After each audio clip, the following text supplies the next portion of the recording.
Social distancing at the chamber. It's happy hour with Hammer, the Monday night edition. As always, we are joined by the CEO of the Arizona Chamber, Glenn Hammer. My name is Garrick Taylor. Glenn, welcome to the show. Good to be back on. All right, last week, I know our viewers, they are tuning in to find out how your dine-in experience went. And at the end of one of our shows, you announced that you were going to go in a restaurant to meet somebody for a meal. Let's talk about it. What did you see? How did it go? Well, it was good to be back in the sit-down experience. I went to Chompies. You know, I am a Jewish guy from New York, so I love delicatessens. I usually go with corned beef or pastrami. This time I wasn't that hungry, so I went with some good old chicken noodle soup. But what I saw are a couple of observations. One, the place was gleaming clean. Every one working there was wearing a mask. It was plenty of room between diners, so social distancing was well respected. So it was a very good experience, and I would certainly go back to Chompies, and it gives me a lot of confidence with my just consumer hat to go back out and frequent the places I really enjoyed going to. Okay, talk about what you saw from staff. You go up to the counter, you sit down, you've got masks, gloves. What are you seeing from a wait staff standpoint? Yeah, I believe masks and gloves, and they had different protocols in terms of, I think I also had some fruit salad in terms of how they package it to go, because I didn't eat it all. And everyone just being very respectful, and it was good to be out. And I felt like it was a very safe environment, and they couldn't have been any friendlier. I think they threw in a blueberry bagel too. So my youngest daughter was very happy when I returned. I mean, you can't complain. It was great. It was Chompies really is one of your regular haunts. Was the dining room different? Were tables arranged differently?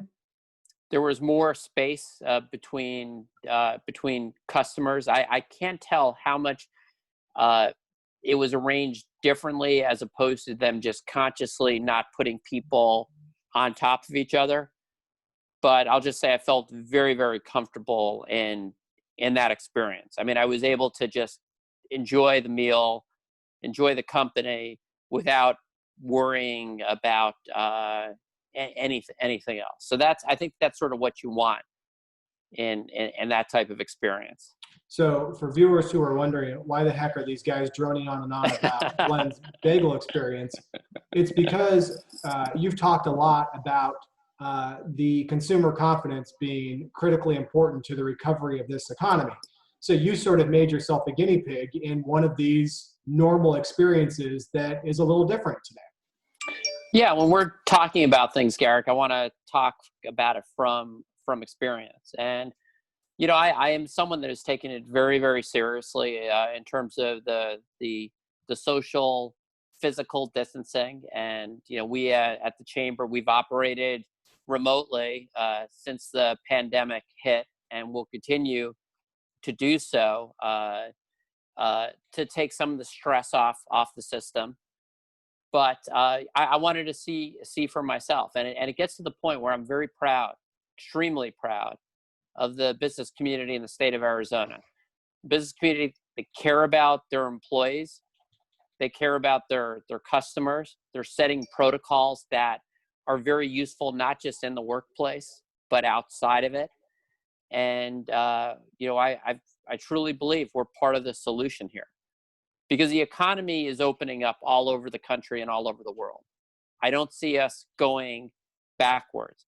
It's a question of how we deal with this deadly pandemic without great treatments and certainly no cure or vaccine. How do we live with this? And that's really the ball, as we wrote a column about this, the ball's in our court. And the business community is doing its part. There are a couple of dance partners in all this. You talked about your experience as a consumer.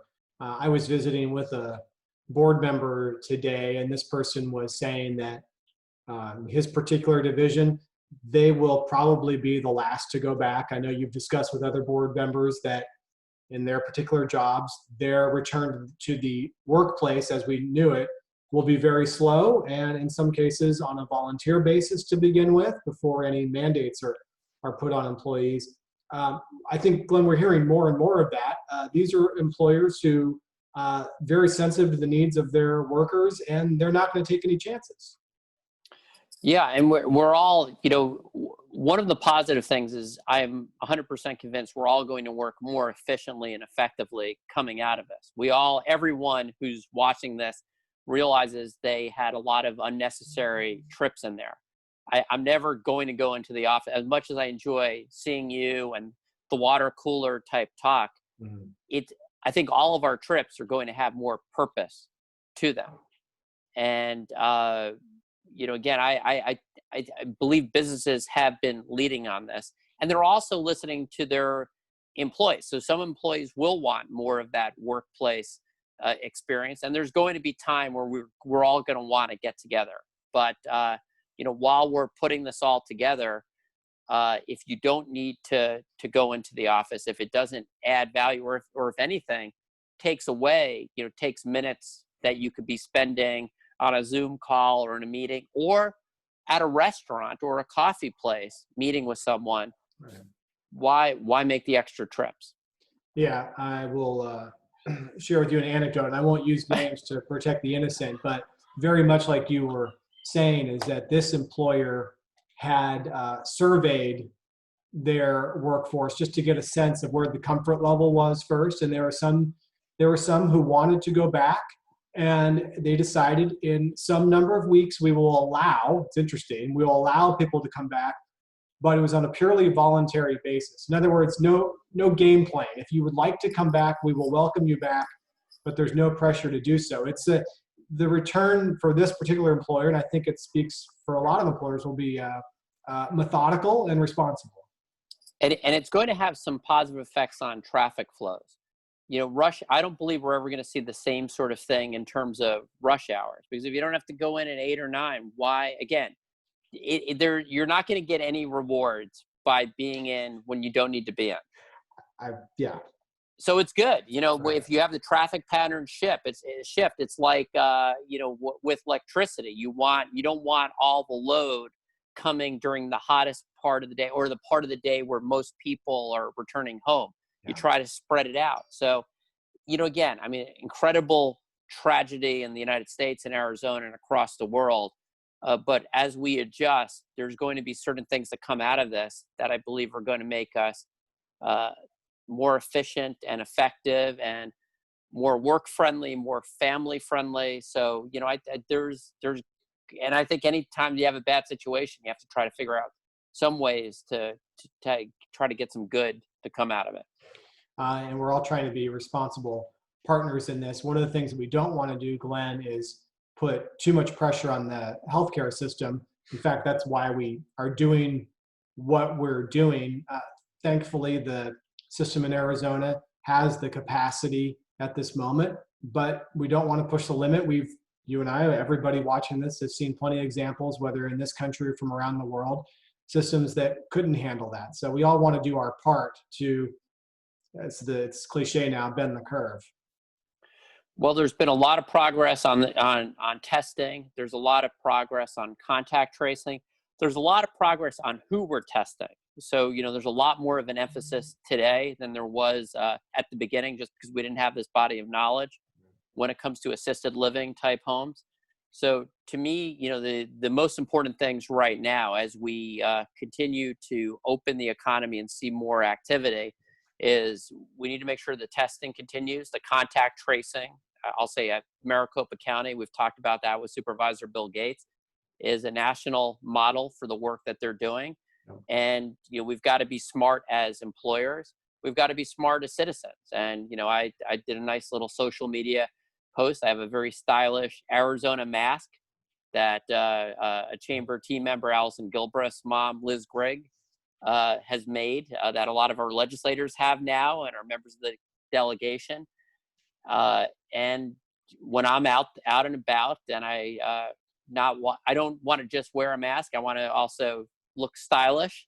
I put on this Arizona mask with the Arizona flag, and I feel like I'm doing what I should be doing. Now, if I'm not around people, I'm not wearing it. But Sure. if I'm around people, it feels to me like that's the right thing to do, and I'm making, I think, a fashion statement as well. Always Natalie dressed, including with the mask. Hey, You'll before have we to go to wrap, Instagram to see and I have it over my nose. So for those that were upset rightly when I was at a N95 manufacturing plant and didn't cover my schnoz, I've corrected that. teachable moments. Before we wrap, I just wanted to get your thoughts on something. We had NAU President Rita Chang on with us, and she floated a few ideas for the back to school model.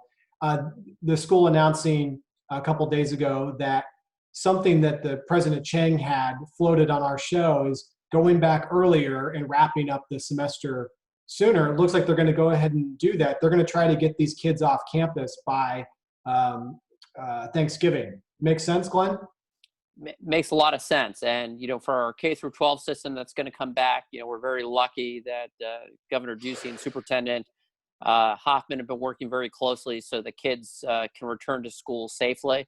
But I really love that show with President Chang, because our universities, our public universities, are doing an excellent job of really preparing to get students and faculty and workers back on campus safely. So I'll just say, my oldest daughter, who's going to go to one of the Arizona universities, she's excited about the chance to go on campus. Yeah, there'll be a way to do that. All right, that'll wrap up the Monday night edition. Be sure to tune in tomorrow. You can, as always, in case if you don't know it by now, at Glenn Hammer for all the latest in Glenn Hammer news. All right, thanks, Glenn. We'll catch up with you on the next one. Okay, thanks, Garrick.